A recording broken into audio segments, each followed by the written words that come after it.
Assalamualaikum warahmatullahi wabarakatuh. Halo, jumpa lagi bersama saya Bahtiar Mufi dalam channel 1000 Jalan. Baik teman-teman, pada video kali ini admin akan memberikan informasi yaitu masa kerja P3K 2021 ini dihitung 0 tahun dan kontrak bisa diperpanjang lebih 5 tahun. Dan juga di sini admin akan memberikan informasi yaitu mengenai kapan ASN P3K ini akan menerima gaji pertama. Jadi buat teman-teman simak terus video ini. Dan sebelum lanjut, seperti biasa admin ingatkan kembali bagi teman-teman yang baru menemukan channel ini, jangan lupa teman-teman tekan tombol subscribe-nya terlebih dahulu dan tekan tombol loncengnya agar nantinya teman-teman selalu mendapat informasi-informasi terupdate dari kami. Baik teman-teman, kita langsung saja. Nah, jadi ini adalah informasi yang dikutip dari gpnn.com terkait masa kerja P3K yang dihitung 0 tahun dan kontrak bisa diperpanjang lebih 5 tahun. Nah, kita langsung saja baca artikelnya. Proses pengusulan penetapan nomor induk P3K 2021 tengah berjalan. P3K guru maupun non-guru diusulkan nomor induknya oleh pejabat pembina kepegawaian atau PPK ke Badan Kepegawaian Negara atau BKN untuk ditetapkan resmi menjadi calon pegawai pemerintah dengan perjanjian kerja atau P3K. Nah, jadi untuk proses pengusulan penetapan nomor induk P3K ini sedang diproses ya teman, sedang berjalan. Yang mana nantinya peserta yang sudah melakukan pemberkasan tinggal menunggu informasi dari PPK terkait penetapan nomor induk P3K ini.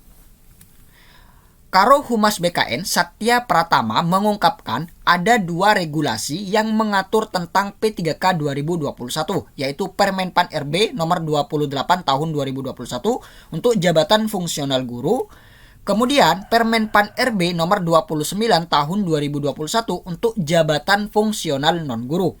Kedua regulasi itu menyatakan masa kerja P3K adalah 0 tahun setelah perjanjian kerja ditetapkan. Nah, jadi berapapun masa pengabdian ataupun masa kerja selama ini, entah itu 10 tahun, 15 tahun, ataupun 20 tahun, tapi ketika diangkat menjadi ASN P3K, maka masa kerjanya ini menjadi 0 tahun. Jadi seperti itu. Jadi, masa pengabdian honorer tidak dihitung lagi ketika resmi menjadi P3K, terang Satya kepada gpnn.com.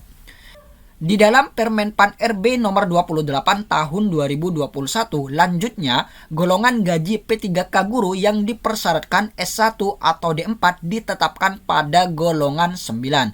Nah, jadi berdasarkan Permenpan RB teman, yang mana nantinya gaji dan golongan P3K yang berijazah S1 atau D4 ini masuk dalam golongan 9. Sementara untuk golongan gaji P3K non-guru, Permenpan RB nomor 29 tahun 2021 menyebutkan tergantung kelas jabatan sebagaimana dalam lampiran yang merupakan bagian dari regulasi tersebut. Mengenai masa kontrak kerja, Satya menegaskan kedua Permenpan RB tersebut mengatur bahwa calon P3K yang usianya kurang dari 1 tahun batas usia pensiun jabatan pada saat pengangkatan, maka perjanjian hubungan kerjanya setahun saja. Contohnya, guru usianya 59 tahun, masa kontrak kerjanya 1 tahun saja karena 60 tahun pensiun. Sebaliknya, kalau usia pensiunnya masih panjang, pejabat pembina kepegawaian atau PPK bisa memberlakukan masa hubungan perjanjian kerja minimal 1 tahun dan maksimal 5 tahun. Nah, jadi untuk masa perjanjian kerja ini minimal 1 tahun ya teman, minimal 1 tahun dan maksimal 5 tahun. Nah, jadi jika usia guru honorer ini 59 tahun, maka masa kontrak kerja P3K ini hanya 1 tahun saja. Karena 59 tahun ini 1 tahun sebelum pensiun, yaitu masa pensiun ini kan 60 tahun. Jadi tinggal 1 tahun lagi untuk pensiun. Jadi masa kerjanya ini hanya 1 tahun saja. Kecuali jika guru ini usianya misalkan 30 tahun, 35 tahun, maka ini masa kerjanya minimal 1 tahun dan maksimal 5 tahun. Dan jika kinerjanya baik dan tidak melanggar aturan, maka nantinya bisa diperpanjang. Jadi seperti itu untuk masa kontrak P3K. Masa kontrak kerja itu bisa diperpanjang sesuai dengan kebutuhan masing-masing instansi pemerintah, pungkas Satya Pratama. Nah, jadi seperti itu teman untuk masa kontrak P3K. Kemudian, ini adalah syarat pembayaran gaji dan tunjangan pegawai pemerintah dengan perjanjian kerja. Nah, kita lihat di bagian kedua, yaitu syarat pembayaran gaji dan tunjangan pegawai pemerintah dengan perjanjian kerja, pasal 23. Kita lihat ayat yang pertama. Gaji dan tunjangan P3K sebagaimana dimaksud dalam pasal 7 ayat 1 dibayarkan setelah menandatangani perjanjian kerja, diterbitkan keputusan pengangkatan P3K, dan melaksanakan tugas dibuktikan dengan SPMT. Nah, jadi apabila nanti calon guru ASN P3K ini sudah menandatangani perjanjian kerja dan juga diterbitkan SK P3K dan juga SPMT, maka nantinya gaji dan tunjangannya akan segera dibayarkan.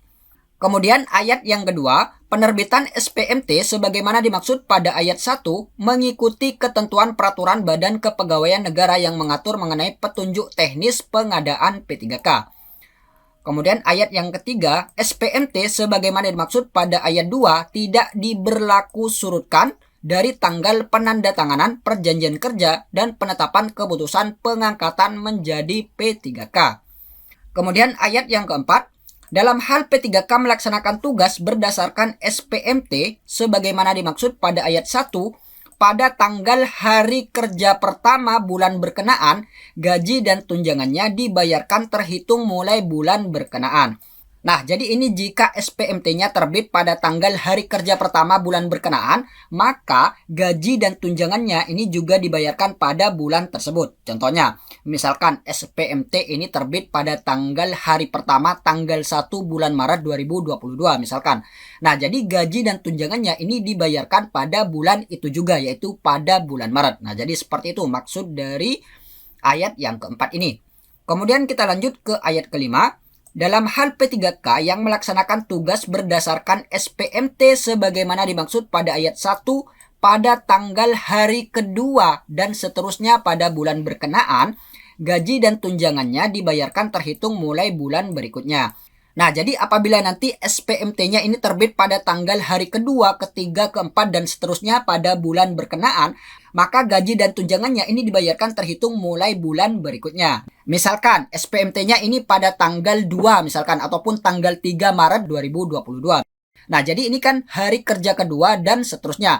Maka gaji dan tunjangannya jika tanggal SPMT-nya ini hari kerja kedua dan seterusnya, maka gaji dan tunjangannya ini dibayarkan terhitung mulai berikutnya, yaitu pada bulan Aprilnya. Jadi seperti itu ya teman, untuk ketentuan pembayaran gaji dan tunjangan berdasarkan Permendagri nomor 20 tahun 2021.